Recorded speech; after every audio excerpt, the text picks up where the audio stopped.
सोनिया गांधी जी देश के शिक्षाविदों से बात करते थे। शिक्षा नीति 2020 पे बात करती तो ज़्यादा अच्छा रहता। उनके सीमित ज्ञान का दुष्परिणाम यह आया कि उनके अंदर की और खासकर आज़ादी के बाद के कम लंबे समय तक कांग्रेस ने शिक्षा को जो मजाक बना कर उसकी पोल की। यशस्वी प्रधानमंत्री ने जो नई शिक्षा नीति 2020 जो तीसरी शिक्षा नीति है, पहली शिक्षा नीति आई 68 में, दूसरी शिक्षा नीति 86 में, दोनों बार केवल अंग्रेजों के समय की लॉर्ड मैकाले शिक्षा पद्धति का केवल पेपर बदला। इन सब के साथ अन्याय किया और वो सारे लोग जो आक्रांत रहे उनको महान बताने का प्रयास किया, देश की जड़ों से काटने का प्रयास किया।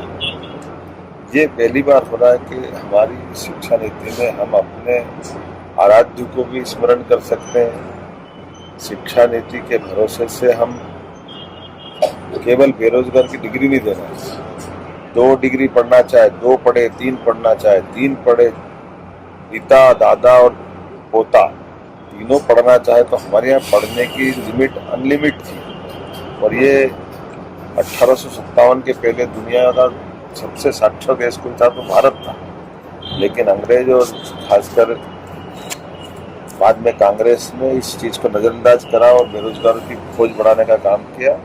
यशस्वी प्रधानमंत्री के नेतृत्व में सभी राज्यों के साथ मिलकर लगभग 2 लाख लोगों से ज़्यादा मीटिंग करके ये जो शिक्षा नीति का प्रारूप आया था और इस पर विचार करने के बाद लोकसभा में जो 2020 में लागू की, मुझे उस समय शिक्षा मंत्री था। मुझे गर्व है कि हमने अपने राज्य में सबसे पहले शिक्षा नीति को लागू किया। पीएम एक्सीलेंस कॉलेज करके हमने पूरे प्रदेश में लागू किया।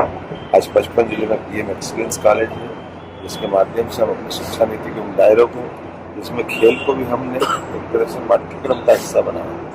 खेल के टीचर को सभी प्रकार के प्रमोशन की गुंजाइश दी, संस्कृति को, गौरवशाली विरासत को, सभी बातों को योग्य प्रकार से जोड़ने का प्रयास किया।